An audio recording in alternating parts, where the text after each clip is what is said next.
No, Spain has not come through. No, Spain has not been loyal to NATO.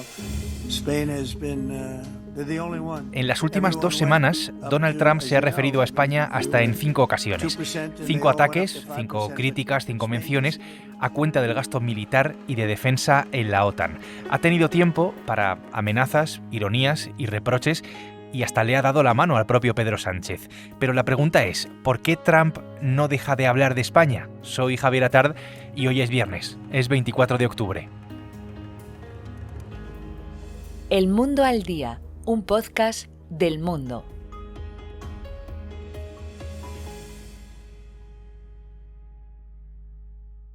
Mi compañero Pablo Suances es el corresponsal del Mundo en Washington. Bienvenido de nuevo, Pablo. Hola, ¿qué tal? Encantado. With the exception of Spain, I think you're going to have to talk to Spain because Spain is not a team player. So other than Spain, everybody's 100%. En estas 2 semanas, Pablo, que llevamos sin hablar, tenemos ejemplos de todo tipo. El último, diciendo Trump que España no juega en equipo en la OTAN, que todos los países de la OTAN se han comprometido a llegar a ese objetivo del 5% del PIB en gasto militar, con la excepción de España, eso es lo que dice Trump, un objetivo que está fijado para 2035, dentro de 10 años, que el presidente de Estados Unidos reclama, mientras insiste en que España no cumple, amenaza con algo tan insólito como la expulsión de España de la OTAN, de la Alianza Atlántica, algo que no puede suceder, y apunta además a posibles castigos como, por ejemplo, aranceles especiales para España. Eso es, ha hablado 5 veces diferentes, 4 de ellas desde la Casa Blanca y una vez más en Egipto, con el presidente Pedro Sánchez delante y como decías, ha utilizado un lenguaje muy duro. Ha dicho que España es extremadamente irrespetuosa, ha amenazado con represalias arancelarias, ha dicho que España merece una reprimenda, que no es leal.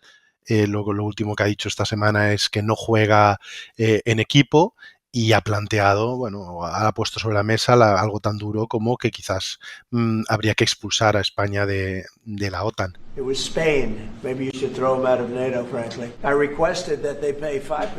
¿Y por qué ha hablado Pablo de España, Trump, directamente? ¿Lo ha sacado él o le han preguntado periodistas y corresponsales? Hay de todo. O sea, ha habido veces, 3 de las 5 veces que ha mencionado a España ha salido de él, no le ha preguntado nadie. Una ha sido con el secretario general de la OTAN, otra ha sido con el presidente de Finlandia, la otra vez fue en Egipto, 2 veces ha sido en respuesta a periodistas españoles que en la Casa Blanca le han preguntado específicamente por algunas de sus menciones anteriores. O sea que no es ningún secreto que desde junio, desde la cumbre de la OTAN, esto es algo que Trump tiene clavado. Entonces, ¿es que tiene Trump cierta obsesión, cierta fijación con España ahora mismo, en este momento, como consecuencia de la postura del presidente del gobierno? ¿Está molesto? ¿Qué es lo que hay detrás un poco de esta situación? ¿Quiere decir esto que la primera prioridad de Trump sea España? No.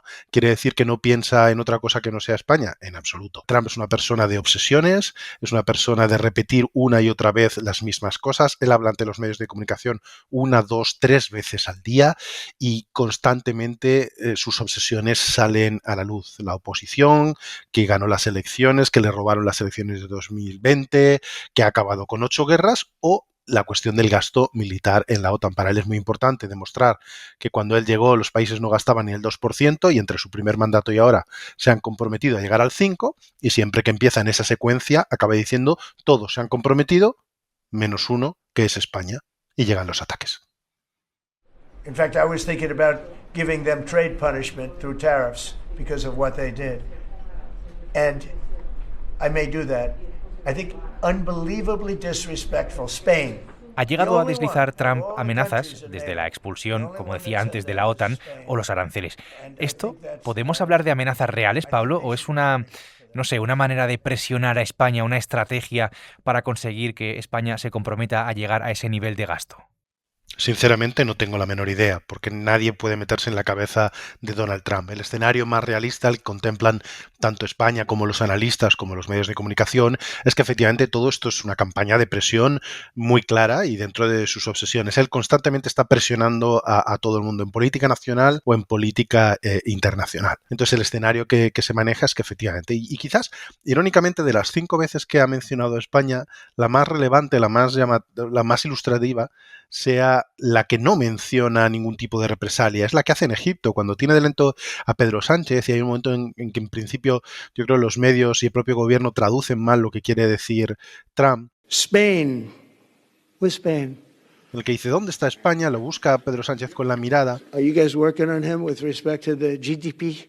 Y en ese momento, mirando un poco hacia adelante, hacia el público, hacia el secretario general de la OTAN, a la comunidad internacional, no dice que estén trabajando bien con España, sino dice hay que seguir trabajándose a España, a Sánchez, como diciendo hay que seguir metiendo presión para que España no sea el único país que no vaya a llegar al 5% o que deje de ser el único país que dice que no va a llegar al 5%, porque que no van a llegar son muchos, pero el único que ha dicho no solo que no va a llegar, sino que no quiere hacerlo, es España. Dame un momento, Pablo, que me voy a ir a Bruselas y ahora seguimos enseguida. El presidente Trump sabe que somos un país confiable, somos un país que cumplimos con nuestros compromisos. Es verdad que nosotros hemos llegado a un acuerdo con la OTAN en materia de capacidades, que realmente es lo importante. A la quinta mención a España, Pedro Sánchez ha contestado al presidente de los Estados Unidos. Concretamente lo ha hecho a su llegada al Consejo Europeo en Bruselas, donde está mi compañero Raúl Piña, que es el periodista del Mundo que sigue la información, en este caso del gobierno. Raúl, es la primera vez que el presidente del gobierno, que Sánchez, contesta a Trump. Él quiere trasladar el mensaje de, uno, España es un socio fiable y España está contribuyendo económicamente a la OTAN. El gobierno lo que hace es englobar todo un poco en una nebulosa de nosotros no queremos subir más el gasto militar, pero no sabemos qué pasará en el futuro, de aquí a 10 años. Él trata de un poco de contrarrestar el discurso de Trump, de este país no cumple, este país no es fiable. ¿Qué ocurre? Que lo que a Sánchez le funciona dentro de España le perjudica fuera de España y viceversa. Me explico. Lo que a Sánchez le va bien en España, que es presentarse como la antítesis de Trump, fuera de España le penaliza, porque se enfrenta a una de las potencias mundiales y porque vivimos en un contexto geopolítico donde gobiernan de manera mayoritaria conservadores, no progresistas como Sánchez. Sánchez, pues, no quiere que quede eso de que España es el socio, digamos, moroso de la OTAN. Por eso contesta, por eso lo hace de esta manera, pero lo que ocurre es que está escenificando también a la vez en los últimos tiempos un choque frontal contra el trumpismo y eso, como dice Raúl, pues le viene bien, sobre todo de puertas para adentro. De puertas para afuera ya es otra cosa y con respecto a Estados Unidos. Y de todos esos ataques, Raúl, esas menciones, esas amenazas, ¿de eso qué es lo que dice el gobierno? ¿Se lo toman, como decíamos ahora mismo, como una medida de presión a España para que se sume al 5% de gasto militar, más que como una amenaza real? Sí, en el gobierno lo que dicen es que las amenazas que ha ido haciendo Trump en estos meses no han tenido una traducción efectiva, es decir, que no ha habido una repercusión. Cuando hablas con los ministros o con la gente del gobierno, hay una frase que te dice mucho, que es que es Trump, que un día te dice una cosa y al día siguiente la contraria y 2 días después otra distinta, y ¿con qué versión te quedas? Ellos dicen que ellos siguen su rumbo, que ellos a día de hoy no van a invertir más en defensa, porque eso sería quitar a los servicios públicos como sanidad, educación, servicios sociales, y eso sí que sería la tumba del gobierno. Dicen, bueno, pues nosotros tenemos esta línea, Trump tiene esa, vamos a ver dentro de 4 años, de 3, dónde está Trump y dónde estamos nosotros.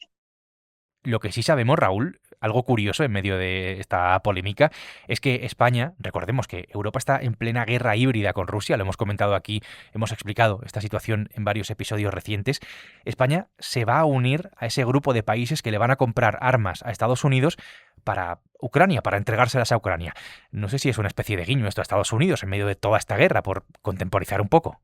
Bueno, es llamativo, ¿no? No deja de tener su aquel que en pleno choque, en plena confrontación entre España y Estados Unidos con el gasto militar, nosotros nos sumemos a una iniciativa que supone comprar armas a Estados Unidos. Sí, para enviárselas a Ucrania, ese es el fin último, pero se compran armas a Estados Unidos. Llamativo, bastante llamativo esto. Raúl, gracias por tu tiempo, te dejo seguir trabajando.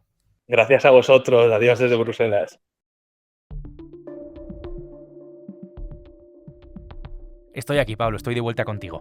Para entender bien el fondo de la cuestión y ese 5% de gasto en defensa para los países de la OTAN, 5%, recordemos, que sale del 3,5% del PIB en gasto en defensa, Sí. tropas, armamento y capacidades militares, más el 1,5% del PIB para inversiones en seguridad, como infraestructuras o ciberseguridad. Pablo, tú conoces además bastante bien la OTAN y cómo funciona. Has sido corresponsal en Bruselas, que es donde la OTAN tiene su sede. Trump dice una cosa, Sánchez dice otra totalmente distinta, pero España a ese 5% no llega, no va a llegar en ningún caso.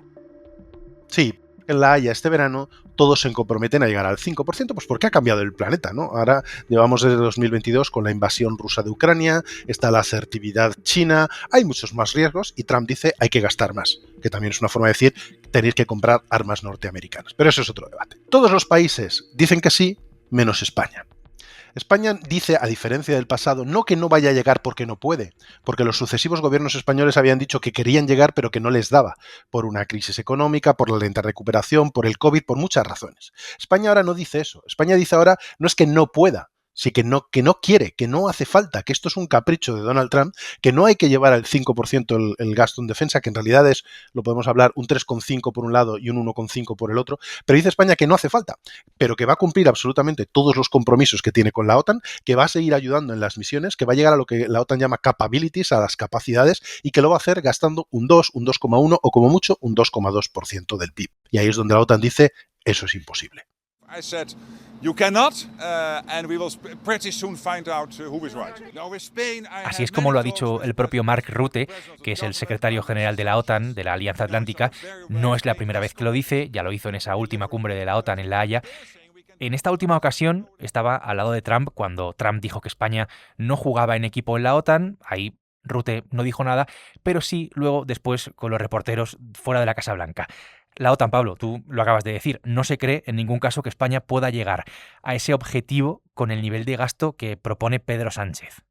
Lo que hace la OTAN es cada año, cada 2 años, cada 3 años va estableciendo cuáles son los riesgos, las prioridades, cuáles son las capacidades que tiene que tener, cuántos soldados, cuántos aviones, cuántas misiones, cuánto hace falta para mantener las defensas que necesita la OTAN en cada momento y luego eso lo divide en función del tamaño de cada economía. Y España dice que puede llegar a todos esos compromisos gastando muy poco. La OTAN desde el principio, Mark Rutte lo ha dicho 4 o 5 ocasiones, no cree que eso sea posible. ¿Cuál fue el acuerdo que se llegó en La Haya? Muy bien, ni para ti ni para mí, para que tú, España, no bloquees el compromiso de la OTAN, porque la OTAN no es como la Unión Europea. Las cumbres no se debaten, no se discute y no se renegocia. Ya viene todo decidido de antemano. Entonces, para que España, que decía que no bloqueara, no se desmarcara, se llegó a un acuerdo de decir, vale, España, tú dices, firmas el comunicado, no se bloquea, parece que hay unanimidad, pero tú dices que vas a llegar por tu cuenta sin gastar tanto. Nosotros decimos que esto es imposible, así que hagamos un trato. Dentro de 1, 2 o 3 años, recalculamos, veo los esfuerzos que ha hecho cada país y veremos quién lleva la razón. Rutte dice que ni de coña España va a llegar con un 2%, el gobierno de Pedro Sánchez sigue diciendo a día de hoy, en todas las ocasiones, que sin ningún problema. We're now getting the same thing with Spain. They're the only NATO country that has refused to commit to the 5% defense amount. Y el último choque con España ha llegado desde el Senado de Estados Unidos, desde donde se ha acusado a nuestro país, a España, de romper con la OTAN y se ha criticado también la posición de España en el asunto de Gaza. Allí, en la Comisión de Exteriores del Senado, el próximo embajador de Estados Unidos ha dicho también que va a trabajar para revertir el gran error de Sánchez con respecto al gasto en defensa. Eso es lo que ha dicho.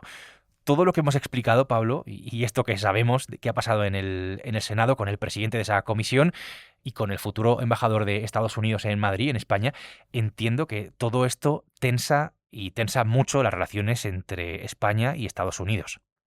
Claro, es indiscutible que todo esto afecta, como dices, no solo el gasto en la OTAN, que es la gran obsesión del presidente y que lo dice machaconamente, y que cualquier ministro de los pocos que son recibidos por sus equivalentes en Estados Unidos, especialmente Carlos Cuerpo, es lo que le dicen. Da igual con quién se reúna, el secretario del Tesoro le dice gasta más, gasta más, gasta más. Es la gran prioridad, lo que marca yo creo que las relaciones alto nivel, que son muy poquitas. Y la política exterior está marcada efectivamente por las relaciones con Israel, la política de España, que es uno de los países europeos o mundiales con una línea más más dura, que ha aprobado sanciones, que no quiere permitir el paso de armas por nuestro país, lo que complica mucho en teoría la situación, porque Estados Unidos tiene bases en nuestro país. Entonces todo esto enrarece y endurece. Los países como España y Estados Unidos tienen relaciones de todo tipo, tienen relaciones comerciales, diplomáticas, encuentros a muchísimos niveles. Yo diría que en el día a día no se han cortado ningún lazo que sepamos, pero que España tiene prácticamente las puertas cerradas, de que aquí ahora mismo nadie recibe a nadie, de que el contacto del secretario de Estado Marco Rubio, que es hispanohablante, con España ha sido casi inexistente, y que incluso Carlos Cuerpo en esta semana reciente que ha estado en Washington en las grandes reuniones de alto nivel no se ha podido ver con nadie, es indiscutible. Y el gran paraguas que lo cubre todo, efectivamente, es la obsesión de Trump con la OTAN y el choque con España diciendo que no va a hacerlo. Pues Pablo, te agradezco mucho esta conversación. Gracias por ayudarnos una vez más a entender qué es lo que hay detrás de todo esto y, como decimos últimamente, hablamos pronto. Hasta pronto. Desde Washington, Pablo Suances ha hecho posible este episodio del Mundo al Día y desde Bruselas, Raúl Piña. Este es un podcast que está todos los días en la web del Mundo, en elmundo.es, en las principales plataformas de audio en las que nos puedes seguir si quieres y también a través de la radio digital. El próximo lunes, más El Mundo al Día. Has escuchado El Mundo al Día, un podcast del Mundo.